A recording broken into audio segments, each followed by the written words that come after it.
Jujur saja, Agustus nanti mungkin bukan bulan yang membuat ekonomi Indonesia langsung runtuh. Tidak akan ada sirene yang berbunyi, tidak akan ada pengumuman bahwa kita sedang memasuki masa krisis, dan mungkin kehidupan akan tetap terlihat berjalan seperti biasa. Pasar tetap buka, jalanan tetap macet, pusat perbelanjaan tetap ramai, media sosial tetap dipenuhi orang-orang yang liburan dan pamer gaya hidup. Tapi justru disitulah letak bahayanya. Karena masalah ekonomi hampir tidak pernah datang dengan suara keras. Ia datang pelan, menyusup ke dapur, ke dompet, ketagihan bulanan, sampai akhirnya banyak orang baru sadar ketika pengeluaran sudah jauh lebih besar daripada pemasukan. Beberapa bulan terakhir kita sudah melihat berbagai sinyal yang muncul. Harga kebutuhan pokok masih bergerak naik turun, daya beli masyarakat belum benar-benar pulih, musim kemarau mulai memberi tekanan pada sektor pangan, sementara kondisi ekonomi global juga belum sepenuhnya stabil. Semua itu membuat banyak orang mulai bertanya-tanya, sebenarnya apa yang sedang terjadi? Apakah ini hanya kekhawatiran berlebihan, atau memang ada sesuatu yang perlu kita waspadai? Nah, di video kali ini kita akan membahas 5 hal yang paling ditakutkan banyak orang menjelang Agustus.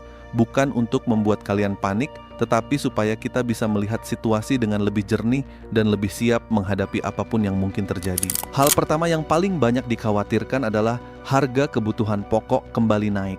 Ini bukan ketakutan tanpa alasan. Kita tahu sendiri, setiap kali produksi terganggu karena cuaca, distribusi mengalami hambatan, atau permintaan meningkat, harga di pasar biasanya ikut bergerak. Yang membuat masyarakat khawatir bukan hanya kenaikannya, tetapi karena hampir semua kebutuhan sehari-hari saling berkaitan. Ketika harga beras naik, pengeluaran rumah tangga ikut bertambah. Ketika cabai, bawang, telur, atau minyak goreng ikut bergerak, uang belanja yang biasanya cukup menjadi terasa sempit.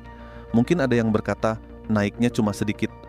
Tapi justru kenaikan kecil yang terjadi terus-menerus seringkali lebih berat daripada satu kenaikan besar. Analogi sederhananya seperti kebocoran pada ember. Kalau lubangnya kecil, kita mungkin tidak langsung menyadarinya. Tapi kalau air terus menetes setiap hari, lama-lama ember itu tetap kosong. Begitu juga dengan kondisi keuangan keluarga. Sedikit demi sedikit uang keluar lebih banyak, sementara pemasukan belum tentu ikut bertambah. Hal kedua yang mulai ditakutkan banyak orang adalah daya beli masyarakat yang semakin melemah. Coba kita lihat di sekitar kita. Banyak orang sekarang berpikir 2 kali sebelum membeli sesuatu yang bukan kebutuhan utama. Restoran masih ramai, memang.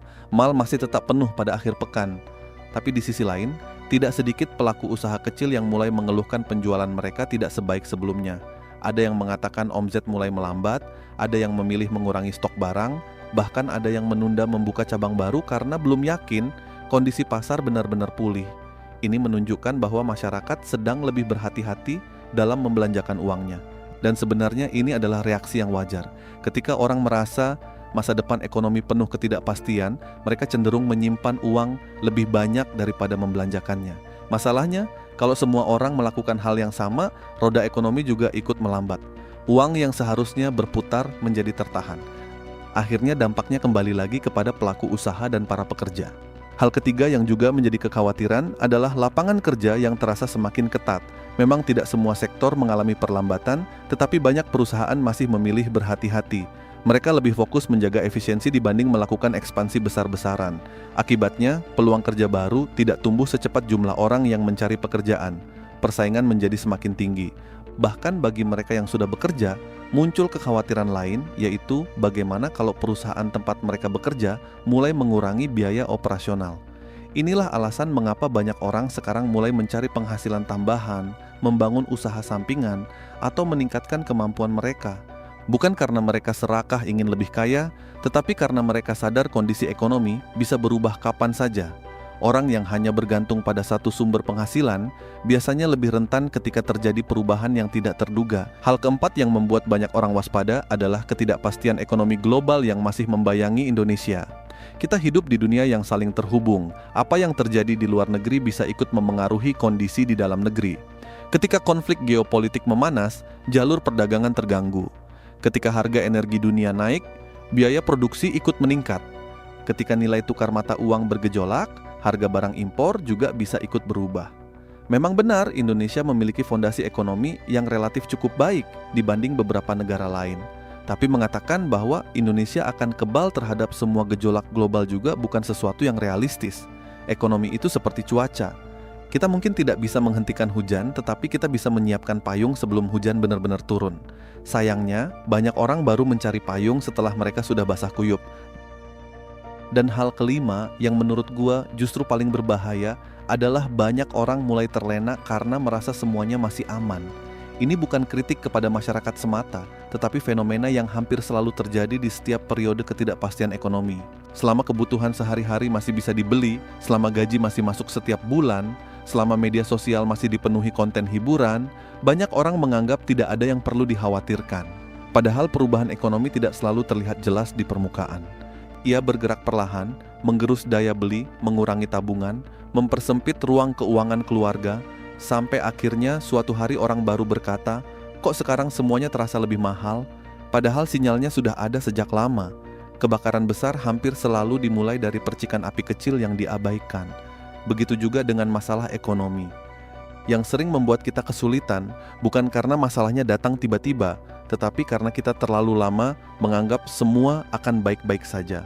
Karena itu, menurut gua, sikap terbaik menghadapi Agustus bukanlah panik, tetapi waspada. Skeptis bukan berarti pesimis. Skeptis berarti kita tidak langsung percaya pada narasi bahwa semuanya aman, tetapi juga tidak langsung percaya pada narasi bahwa semuanya akan hancur. Kita melihat data, kita mendengar berbagai sudut pandang, lalu mengambil keputusan berdasarkan kondisi kita sendiri. Kalau memang ada kesempatan memperkuat dana darurat, lakukan. Kalau ada pengeluaran yang bisa ditunda, pertimbangkan. Kalau ada kemampuan baru yang bisa dipelajari untuk menambah penghasilan, jangan ragu memulainya. Langkah-langkah kecil seperti inilah yang sering menjadi pembeda ketika kondisi ekonomi berubah.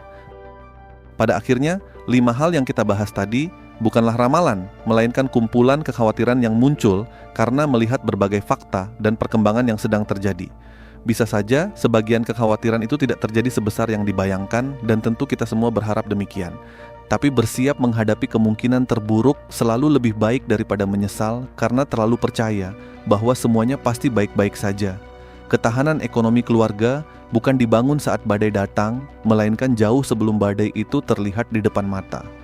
Jadi mulai sekarang, mari kita lebih bijak mengatur keuangan, lebih kritis membaca situasi, dan lebih tenang menghadapi setiap perubahan. Karena orang yang mampu bertahan bukan selalu yang paling kaya atau paling pintar, tetapi mereka yang paling siap beradaptasi.